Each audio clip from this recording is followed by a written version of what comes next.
Hello, welcome to Declan's birth story. It's your birth story. Are you gonna smile? Are you gonna smile? Okay, well, I've been putting off this video for a long time now. Declan is almost 5 months old. In a couple days, he'll be 5 months. But I've just been like super exhausted having a toddler and a baby this time around, and I just honestly haven't really wanted to film this video because of the tiredness, and then also just because I don't really like reflecting on what happened. I know you can never like predict how a birth is gonna go, and I did go in with an open mind, but it was honestly just a little disappointing. But of course, more than anything, I'm just thankful that he's here and he's alive and healthy, because that's the most important thing, obviously. But anyways, Declan is gonna join me for his birth story video because he loves to be held. And they say you can't spoil a baby, but I think I figured out how to. Before I get into the actual birth story, I wanted to talk a little bit about my pregnancy with him, because I did that in my other birth story video. So I'd say during the beginning of the pregnancy, it was pretty similar to my first in that I really didn't get that sick. I was definitely like nauseated and just didn't feel good. I was really tired, but I wasn't like throwing up or anything like that. I think the hardest part of the pregnancy was really just the tiredness, because it really hit me this time. I think it was also due to, you know, chasing around a toddler. So with my first baby, my pregnancy was complicated by severe IUGR. So of course, going into my pregnancy with him, that affected things. After you have a pregnancy with IUGR, you're more likely for it to happen again. So to decrease the chances of IUGR happening again, my doctor recommended putting me on low-dose baby aspirin. So I was on that for the majority of my pregnancy. They don't recommend it until 12 weeks. Oh, can you tell he's a crybaby? So that's what I did. I ended up being on that until the very end of my pregnancy. I think around like 37 weeks or 36 weeks, they have you stop taking it. But it worked. He never was growth restricted or anything. And you know, of course, me and my family were all praying like this baby would be big and that things would just be completely different. And you know, God really answered those prayers. So this time at my final ultrasound, of course going into it, I was nervous and paranoid that like he was going to be growth restricted or be super tiny again, because that was my experience the previous time, and it was just a fear during my whole pregnancy. But to our surprise, our doctor actually said the complete opposite. He was actually pretty big, and it honestly like really took me back, and I was just like, wow. So it was kind of funny how, you know, we were so worried about him being so small, and he ended up being way bigger than expected. So then of course that made the doctor a little concerned, because at that point in your pregnancy, you, or not you, but the baby can be gaining I think up to a pound a week or something crazy like that. So then at that point, I had kind of been thinking about things and being a little nervous about him being too big. And so I just told my doctor at my next appointment, you know, if he doesn't get here by this certain day, I think I would like to be induced. And so she agreed, of course, and we tried different things to like naturally induce my labor, like, you know, exercises and membrane sweep, and I would kind of think, oh, maybe it's working, because I would start getting like Braxton Hicks more often, and turns out it was all just not labor. I ended up being induced at 38 weeks, and because I had a C-section the previous time, that complicates things. Basically, they're just like super cautious whenever you're going in to be induced after a C-section, because they're afraid of like your C-section reopening, and you know, obviously that would be really bad. So yeah, that's kind of the backstory to go ahead and get into the birth story. So we went in on October 17th.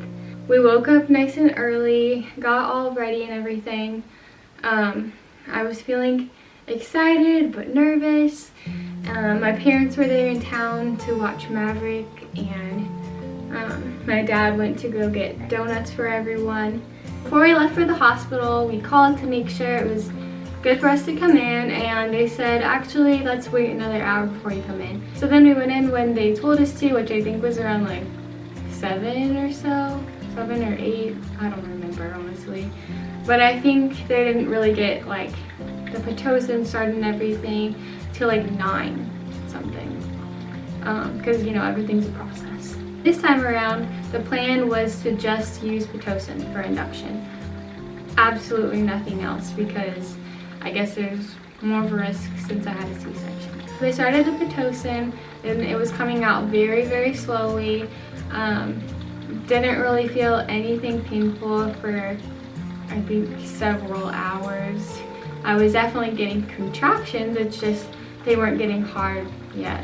It was also different than the first time around because they tried to get Maverick out like really fast, and he was born I think before the day was even over. I wasn't really progressing very much for the longest time. I think I was kind of stuck at like a 2 and a 3, and then my contractions started getting like pretty painful, and I was still, you know, managing them. But I remember the nurse coming in and telling me like, hey, do you want to get the epidural? Things are gonna get more intense here, and if you wait too long, like, you're not gonna be able to get it, because I was struggling more at that point. And so I decided I'll just go ahead and get it because they were pretty painful, and I was also like very tired.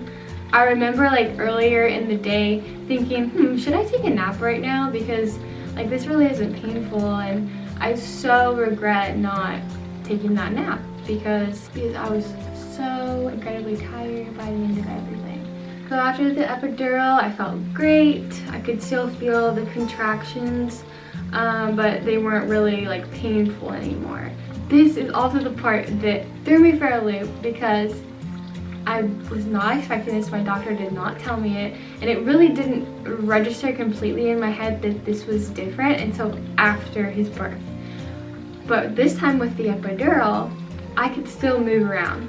Like, I could fully move my legs and function and move and turn. Like, I had full control over what I was doing. And, you know, my mom, she made a comment about it, and I just didn't think anything of it because I was just like, yeah, this is how they do things now.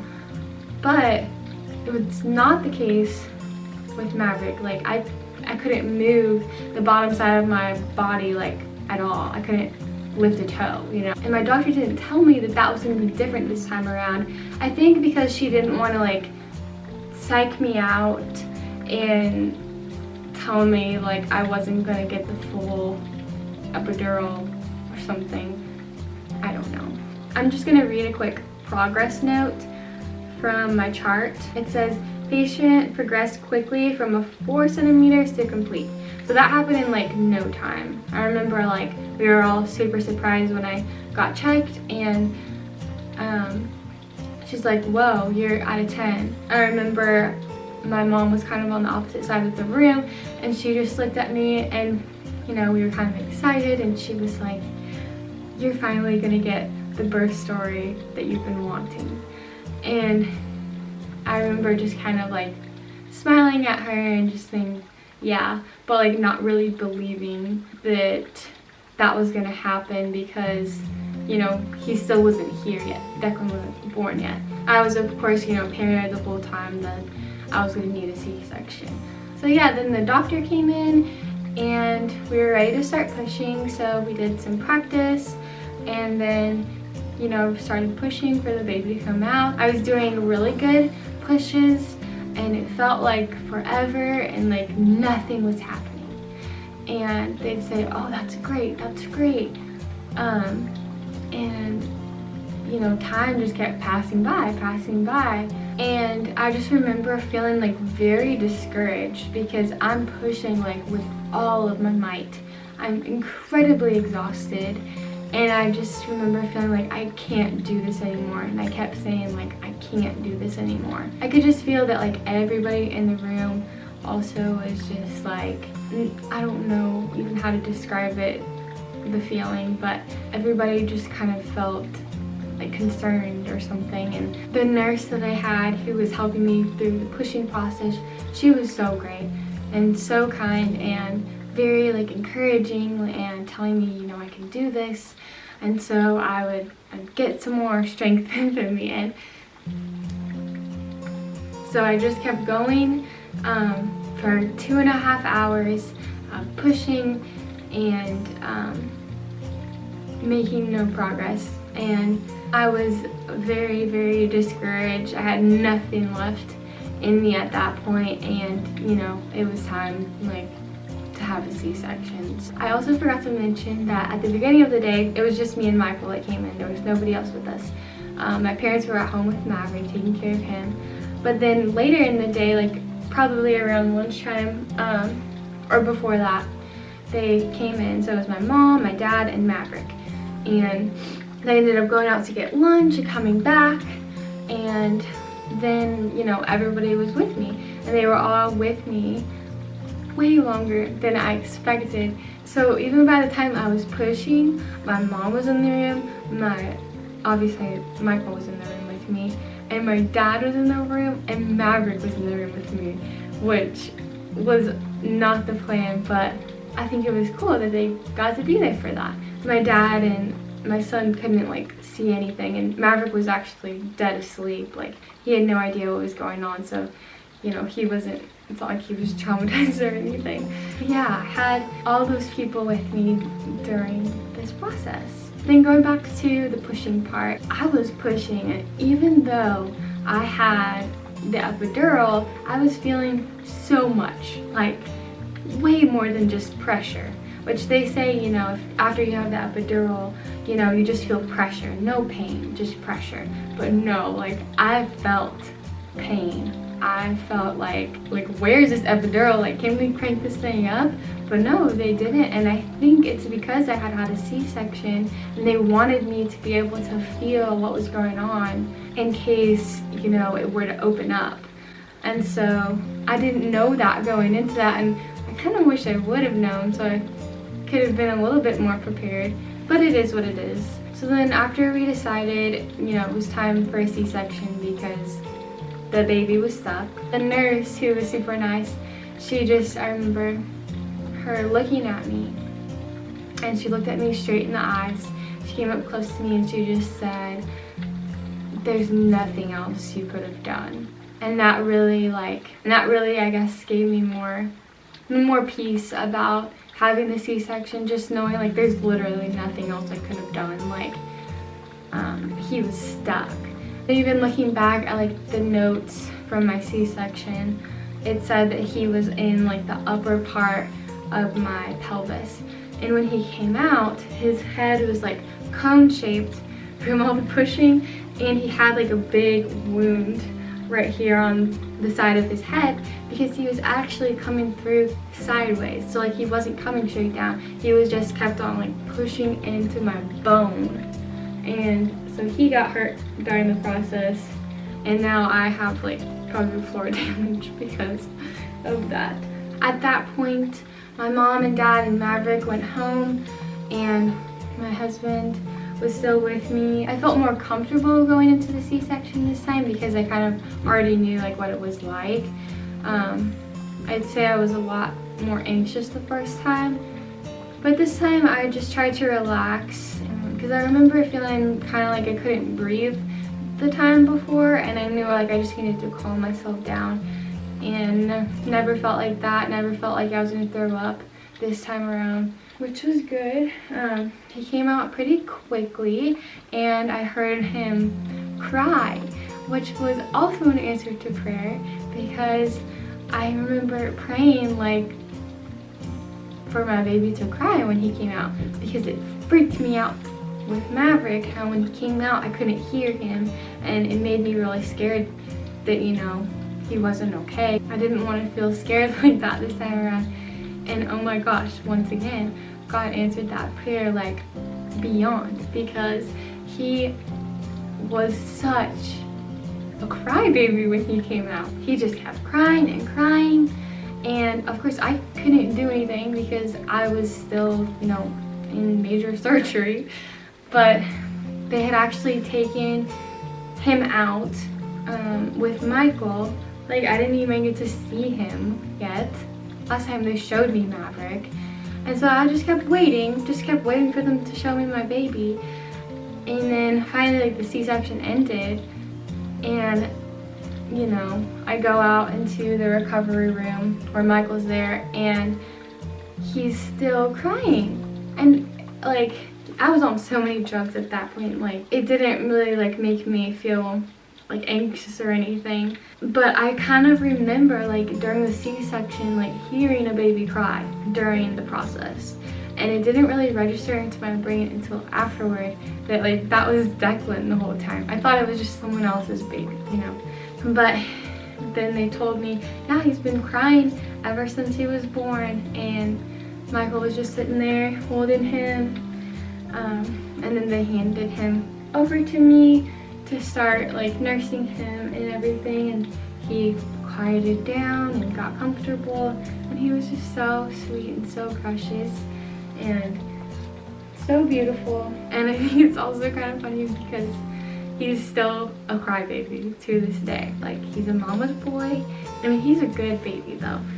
It's just he always wants to be held, and he can be in the deepest sleep ever, and the moment I go to lay him down, he's awake and he's crying and throwing a fit. He's only 4 months old, but he knows what he wants, and he's known what he's wanted for several months now. But anyways, that is the birth story of Declan. This is Declan Jeremiah Mulheron, sweet little angel. So yeah, even though, you know, my trial of labor did not succeed, I'm still very, very thankful that he's here, he's alive and well and healthy, and that's the most important thing. I was super disappointed that I had to get a C-section.